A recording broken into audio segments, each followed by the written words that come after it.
Hello दोस्तों, इससे पहले कि हम लोग टॉपिक स्टार्ट करें, हम लोग एक प्रैक्टिकल करते हैं। सबसे पहले यहाँ पे एक ग्लास है और इस ग्लास में हमने सैंड पार्टिकल ले रखा है, यानी कि बालू। ठीक है। अब इस बालू में अगर हम इस तरीके से पानी को मिलाएं तो ये रहा पानी, इस तरीके से हमने मिक्स कर दिया और इसको कुछ इस तरीके से मिक्सअप किया जाए। अगर मिलाते चले जाएं, जितना भी हो, किस चीज़ से मिलाएं। चलिए, सपोज दैट ये पेन से इस तरीके से मिक्स कर रहे हैं। ठीक है, उसको मिक्स करते चले जाएं, जितना भी चाहे मिक्स करते चले जाएं, मिक्स करते चले जाएं इस तरीके से। ठीक है, तो ये हो गया मिक्स। ठीक है, अब ये दो चीज़ें यहाँ पे थी, एक है पानी और दूसरे नंबर पे है बालू। तो ये दोनों को हमने मिला दिया, तो ये जो बना है इसको कहते हैं मिक्सचर। क्या कहेंगे इसको? मिक्सचर।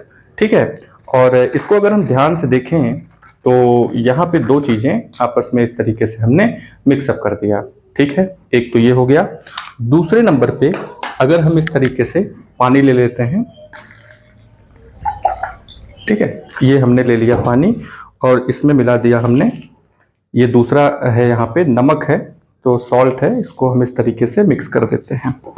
ठीक है, तो इस तरीके से नमक को मिला दिया हमने। ठीक है, और ये भी बन गया मिक्सचर। ठीक, अब ये हो गया मिक्सचर। तो इन दोनों मिक्सचर में हमें क्या अंतर दिखाई देता है, जरा इसको ध्यान से देखिए। यहाँ पे जो सैंड पार्टिकल है, यानी कि जो बालू है, वो धीरे धीरे नीचे बैठ जा रहा है। ठीक है, यहाँ पे अगर आप ध्यान से देखेंगे तो ये नीचे धीरे धीरे बैठना शुरू कर दिया है और पानी ऊपर की तरफ अलग हो रहा है। और यहाँ पे अगर आप ध्यान से देखेंगे तो ये जो नमक है पूरी तरीके से इसमें घुल गया है। ठीक है, अब ये दो चीज़ें हमारे पास हैं, तो ये हो गया मिक्सचर।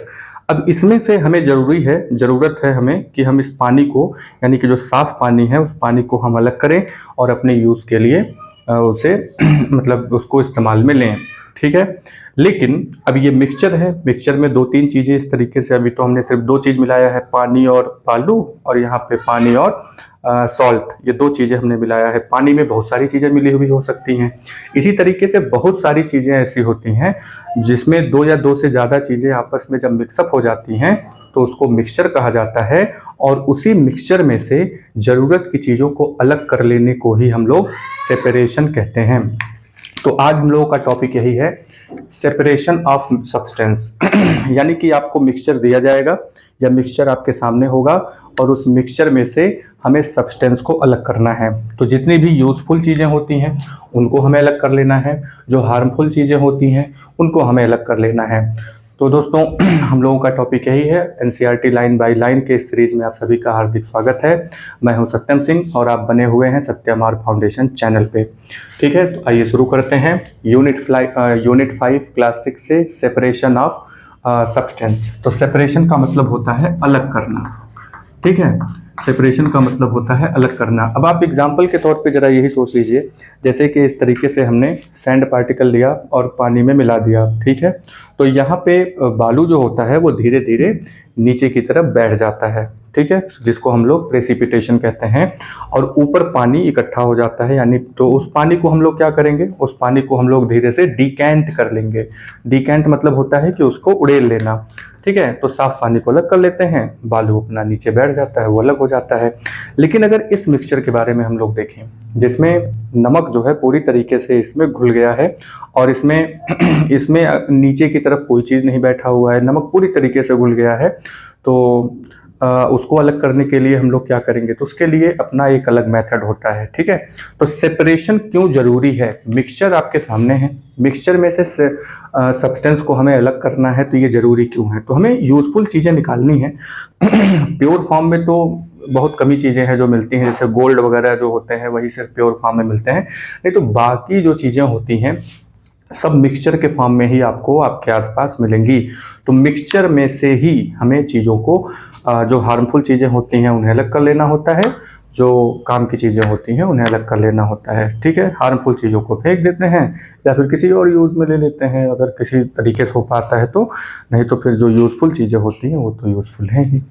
ठीक है, तो चलिए लेसन पे आते हैं।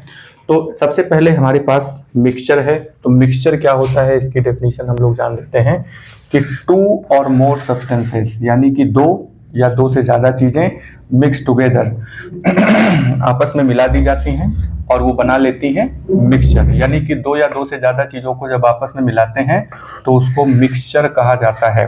ठीक है, अब एग्जाम्पल के तौर पे आते हैं कि मिक्सचर में से हमें चीज़ों को अलग करना है।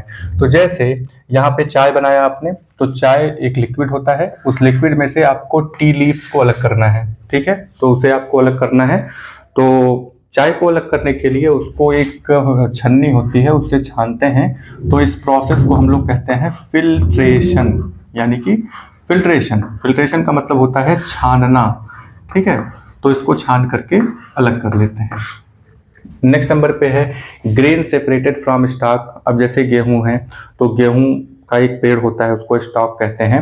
ठीक है, इस तरीके से गेहूं का एक पेड़ होगा और इसके ऊपर इस तरीके से ये ग्रेन्स लगे हुए होते हैं। तो इन ग्रेन्स को जो है अलग करना, ये भी एक तरीके से सेपरेशन हुआ। नेक्स्ट नंबर पे दूध है या फिर दही है, उससे आपको बटर अलग करना है। और सीड है, कॉटन बॉल से पिछले लेसन में हम लोगों ने पढ़ा कि उसकी कॉम्बिंग की जाती है, तो कॉम्बिंग करके उसको बाहर निकाल लिया जाता है। तो कॉटन बॉल में से सीड को अलग कर लेना। इसकी तरीके से यहाँ पे अगर पोहा है, ठीक है, जैसे मान लीजिए पोहा आपको बना करके दे दिया गया, तो उसमें मान लीजिए कि मिर्च जो चिली है वो ज़्यादा पड़ गई है, तो आप क्या करते हैं, उसको हाथों से इस तरीके से बिन बिन करके अलग कर देते हैं, तो उसको भी सेपरेशन कहेंगे। नेक्स्ट नंबर पे सैंड एंड सॉल्ट मिक्सचर है, तो बालू है और नमक है, उन दोनों को आपस में मिक्सअप कर दिया गया, उसको अलग करना। अब उसको कैसे किया जाएगा, ये सब मेथड हम लोग यहाँ पे पढ़ेंगे। ठीक है, सेपरेट स्टोन फ्रॉम राइस। अब यानी कि चावल है, चावल में जो कंकड़ होते हैं उनको अलग करना। ठीक है, तो इस तरीके से बहुत सारे मिक्सचर हमारे पास हैं, जिसमें से हमें जो ज़रूरत की चीज़ें नहीं हैं उनको बाहर निकाल लेना है। तो इसी को सेपरेशन कहा जाता है, अलग करना कहा जाता है। ठीक है, तो यहाँ पे एक सवाल उठता है कि सेपरेशन क्यों करना है हमें। तो जैसा कि हमने इस तरीके से बात किया अभी इसके पहले कि जो हार्मफुल चीज़ें उन्हें अलग करना, इसीलिए सेपरेशन की ज़रूरत होती है। तो दो पॉइंट निकल करके यहाँ पे आते हैं, टू ऑब्टेन कंपोनेंट्स और कंस्टिट्यूएंट। अब यहाँ पे दो शब्द हैं, कंपोनेंट एक वर्ड है और एक वर्ड है कंस्टिट्यूएंट।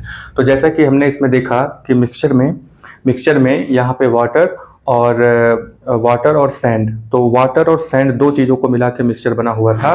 तो वाटर एक कंपोनेंट है, सैंड एक कंपोनेंट है। वाटर एक कंपोनेंट है, सैंड एक कंपोनेंट है। इसी कंपोनेंट को आप कंस्टिट्यूएंट कह सकते हैं कि यानी कि ये मिक्सचर दो कंस्टिट्यूएंट का बना हुआ है। एक कंस्टिट्यूएंट वाटर है, दूसरा कंस्टिट्यूएंट सैंड है। इसी तरीके से सॉल्ट वाले मिक्सचर में एक कंस्टिट्यूएंट वाटर है और दूसरा कंस्टिट्यूएंट इसमें सॉल्ट है। ठीक है, तो कंस्टिट्यूएंट या कंपोनेंट को मिक्सचर से अलग करना, इसीलिए हम यहाँ पे सेपरेशन प्रोसेस करते हैं। We need to separate harmful और non useful substance from mixture, यानी कि मिक्सचर से हमें जो हार्मफुल सब्सटेंस है या फिर नॉन यूजफुल सब्सटेंस है उन्हें अलग कर देना, इसी को सेपरेशन कहते हैं। सेपरेशन क्यों जरूरी है, हर चीज़ मिक्सचर ही तो है, मिलावट वाली चीज़ें हैं, उनमें से जो काम की चीज़ें हैं उन्हें अलग करना। इस लेसन का मेन मोटिव यही है कि हम यही चीज़ सीखेंगे। मेथड ऑफ सेपरेशन में आते हैं तो यहाँ पे 6 मेथड ऑफ सेपरेशन है। सेपरेशन के और भी मेथड होते हैं, लेकिन ये मोस्ट कॉमन मेथड है जो हम लोग यूज करते हैं। तो सबसे पहले नंबर पे आता है हैंड पिकिंग, यानी कि हाथ से अलग कर देना। जब सब्सटेंस बड़े हों, जैसे कि मान लीजिए कि राइस है, राइस में से स्टोन पार्टिकल्स को निकालना है, तो आप देख करके हाथों से उसको अलग कर सकते हैं। पोहा में से जो मिर्च है उसको आप अलग कर सकते हैं हाथों से। नेक्स्ट नंबर पे आता है थ्रेशिंग। तो थ्रेशिंग प्रोसेस में एक थ्रेशर मशीन होती है, जिसमें आप वीट के स्टॉक को पूरा डालते हैं, तो उसमें से जो सीड होता है वो अलग हो जाता है और स्ट्रॉ जो होता है वो अलग हो जाता है। तो एक थ्रेसिंग भी एक प्रोसेस है। एक विनोइंग प्रोसेस है। विनोइंग प्रोसेस में क्या होता है कि हल्की तेजी से हवा चलाते हैं और उसके सामने से वो ऑब्जेक्ट को गिराते हैं। तो इसमें होता क्या है कि जो हल्की चीज़ें होती हैं वो दूर चली जाती हैं और जो भारी चीज़ होती है ड्यू टू ग्रेविटी नज़दीक ही गिर जाती है। ठीक है मतलब इस तरीके से लेकर के अगर यहाँ पे इस तरीके से गिराते हैं तो हल्की चीज़ यहाँ चली जाती है और भारी चीज़ यहाँ इकट्ठी हो जाती है इस तरीके से। ठीक है, नेक्स्ट नंबर पे आता है सीविंग। सीविंग का मतलब होता है चालना। तो घर में आटा होगा तो आटा जो होता है उसको एक चलनी होती है, उससे चालते हैं। तो चालते हैं तो जो उसमें बड़े पार्टिकल जो होते हैं, इसको भूसी कहा जाता है, वो अलग हो जाता है। ठीक है। नेक्स्ट नंबर पे आता है सेडिमेंटेशन। सेडिमेंटेशन एक प्रोसेस है। सेडिमेंटेशन का मतलब होता है नीचे बैठ जाना। जैसे ये बालू और पानी का मिक्सचर हमने बनाया था, अगर आप ध्यान से देखेंगे तो नीचे के साइड में जो बालू है वो बैठ गया है। तो इस प्रोसेस को हम लोग कहते हैं सेडिमेंटेशन। ठीक है, नीचे बैठने को सेडिमेंटेशन कहते हैं। नेक्स्ट नंबर पे है डीकैंटेशन। अब ये डीकैंटेशन क्या है? डीकैंटेशन का मतलब होता है कि अगर हम इस पानी को इस तरीके से अलग कर लेते हैं, इस प्रोसेस को डीकैंट कह रहे हैं ना, ये डीकैंट है कि ये डीकैंटेशन हो गया, यानी कि पानी को अलग कर लेना, ऐसे उड़ेल लेने को ही डीकैंटेशन कहते हैं। नेक्स्ट नंबर पे है फिल्ट्रेशन। अब आप एक छन्नी लगा करके उसे छान दीजिए तो उसको फिल्ट्रेशन कहा जाएगा। फिल्ट्रेशन प्रोसेस वही कि चाय को आपको अलग, टी लीव्स को आपको लिक्विड से अलग करना है, चाय पत्ती को अलग करना है, तो उसको फिल्ट्रेशन कहा जाता है। आप इसमें भी है ना, एक पेपर आता है, उससे आप अगर आप अलग करेंगे तो ये बालू ऊपर रह जाएगा, पानी नीचे चला जाता है। ठीक। नेक्स्ट नंबर पे आता है इवेपोरेशन। अब ये इवेपोरेशन का मतलब होता है भाप बनाना। भाप बनाना यानी कि वेपर बनाना। ठीक है। तो अब जैसे ये नमक और पानी वाला मिक्सचर है, अगर इसमें देखिए पार्टिकल तो है नहीं कि हाथ से उठा करके अलग कर दें, तो इसके लिए एक अलग मेथड लगाया जाएगा और उस प्रोसेस का नाम है इवेपोरेशन। तो इवेपोरेशन प्रोसेस में क्या करते हैं हम लोग? इवेपोरेशन प्रोसेस में इसको हीट करेंगे। तो आपको पता है कि जब इसको हीट किया जाएगा तो वाटर जो होता है वो वेपर के फॉर्म में, यानी कि पानी जो है वो भाप के रूप में बदल करके वो इन्वायरमेंट में चला जाता है। तो जैसे जैसे पानी यहाँ पे इवेपोरेट होना शुरू होगा, वैसे वैसे ये कम होना शुरू होगा और एक समय ऐसा आएगा कि पूरा का पूरा पानी इवेपोरेट हो जाएगा और यहाँ पे सिर्फ सॉल्ट बचा रह जाएगा। ठीक है, ये इतना ही होगा।